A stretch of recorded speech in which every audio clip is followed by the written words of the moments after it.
Selamat pagi, terima kasih atas waktu dan kesempatannya. Perkenalkan, nama saya Junitianti Manek. Pada kesempatan ini saya akan mempresentasikan materi mengenai limbah bahan berbahaya dan beracun atau yang biasa disebut limbah B3.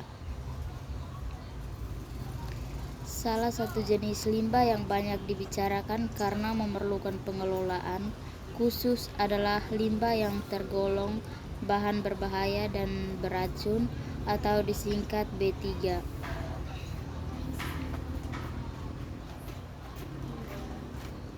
Menurut undang-undang dan peraturan, ada 3 bagian, yaitu yang pertama PP nomor 101 tahun 2014.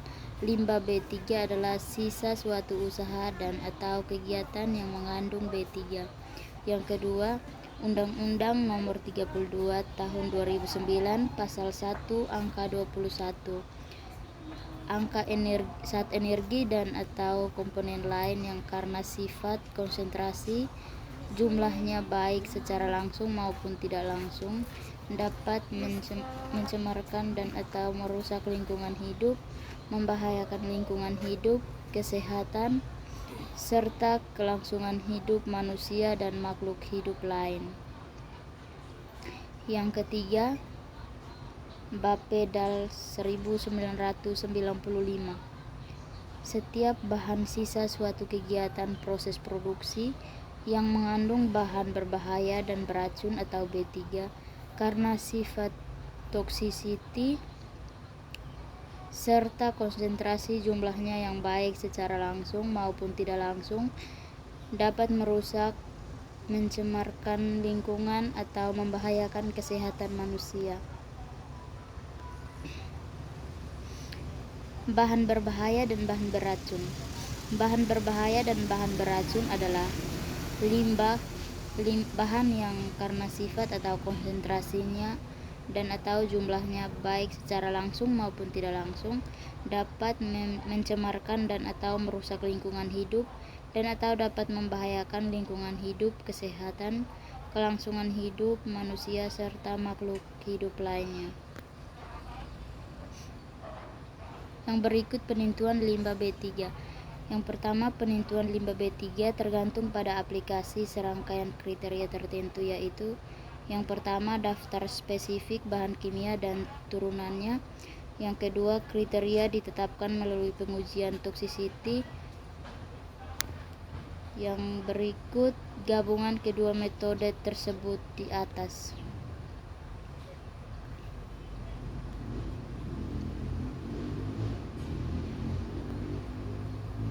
Selanjutnya kita lihat mengenai klasifikasi B3 berdasarkan PP nomor 101 tahun 2014 pasal 5 ayat 1. Yang pertama, mudah meledak.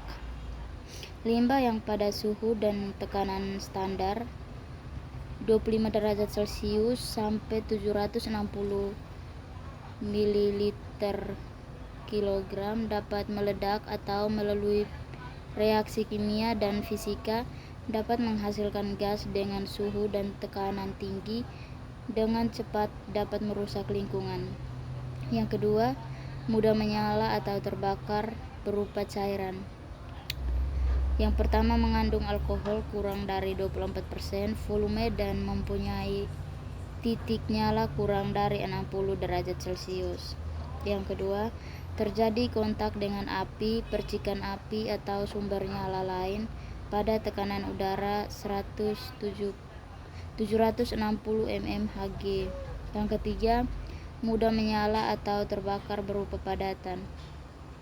Limbah pada temperatur dan tekanan standar 25 derajat Celcius, 760 mmHg mudah menyebabkan kebakaran seperti melalui gesekan, penyerapan uap air atau perubahan kimia secara spontan.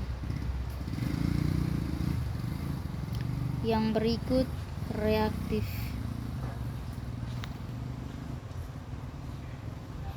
Reaktif yaitu limbah yang menyebabkan kebakaran karena melepaskan atau menerima oksigen atau limbah organik peroksida yang tidak stabil dalam suhu tinggi. Yang berikut infeksius, yaitu limbah laboratorium yang terinfeksi penyakit atau limbah yang mengandung kuman penyakit seperti bagian tubuh manusia yang diamputasi dan cairan tubuh manusia yang terkena infeksi. Yang berikut korosif. Korosif yaitu menyebabkan iritasi atau terbakar pada kulit dan proses pengaratan pada lempeng baja dengan laju korosi lebih besar dari 6,35 mm per tahun dengan temperatur pengujian 55 derajat Celcius. Yang berikut pengujian pH sama atau kurang dari 2 untuk limbah bersifat asam atau lebih besar dari 12,5 untuk yang bersifat basa. Dan yang terakhir beracun, yaitu limbah yang mengandung pemeranan dan bersifat beracun bagi manusia atau lingkungan.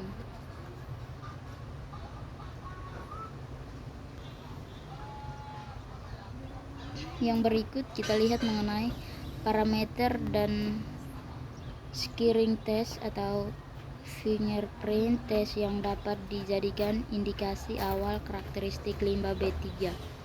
Yang pertama pH, yang kedua reaktivitas air, yang ketiga pengoksidasi, yang keempat mudah terbakar, yang kelima kandungan amonia, dan yang keenam kandungan sianida.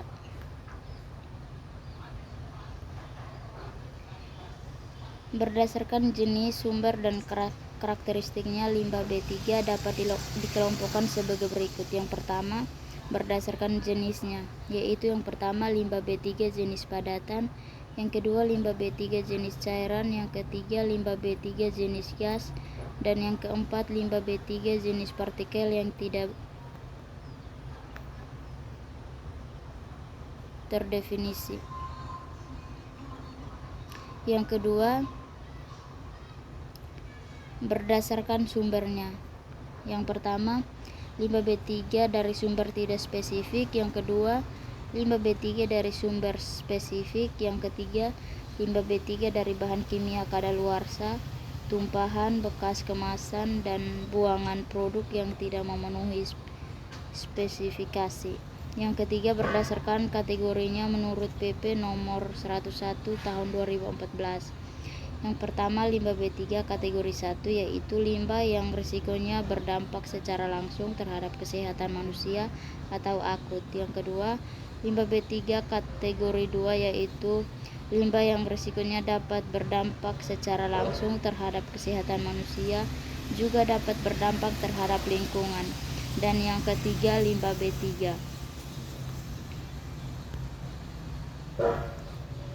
Selanjutnya, prinsip pengelolaan B3, yaitu yang pertama, jangan memproduksi limbah B3. 2. Meminisasi limbah B3. Yang ketiga, reduction, recovery, dan recycling. Yang keempat, pembuangan secara aman atau tidak membahayakan kesehatan masyarakat dan lingkungan hidup.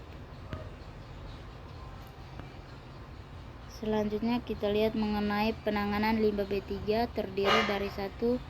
Penandaan limbah B3, 2. Kesamaan limbah B3, yang ketiga penyimpanan limbah B3, yang keempat pengumpulan limbah B3, dan yang kelima pengangkutan limbah B3.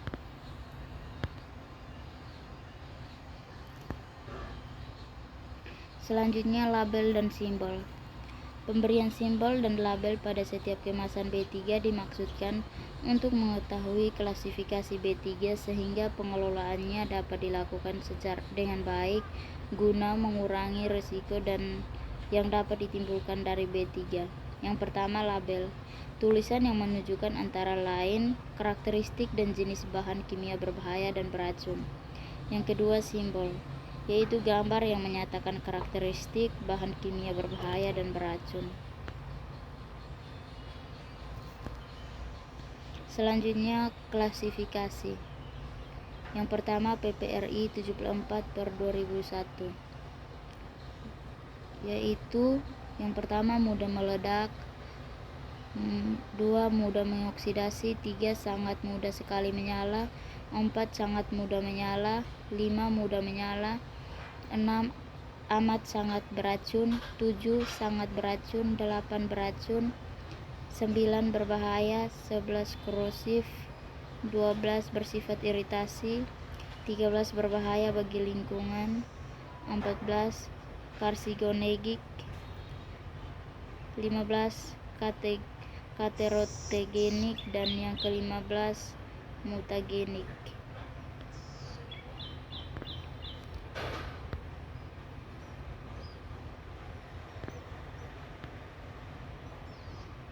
Yang berikut identifikasi dan pelabelan wadah atau kemasan bahan kimia berbahaya, yaitu yang pertama kelas 3, cairan mudah menyala. Bahan kimia cair yang mudah terbakar, contohnya asetotetralet dan CC2 dan GLP. Yang berikut kelas 5, yaitu oxidizing agents dan organic peroxidase, yaitu atau cairan mudah menyala. Contoh kalsium hipochlorite.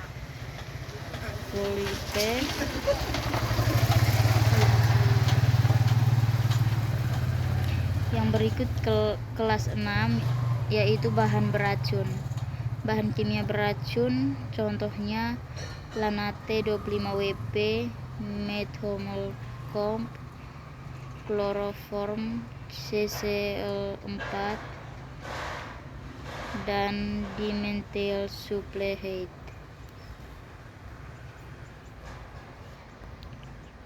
Yang berikut kelas 7, bahan radioaktif. Bahan radioaktif adalah bahan kimia yang mempunyai kemampuan memancarkan sinar radioaktif dengan aktivitas jenis lebih besar dari 0,002 mikrokus atau per gram.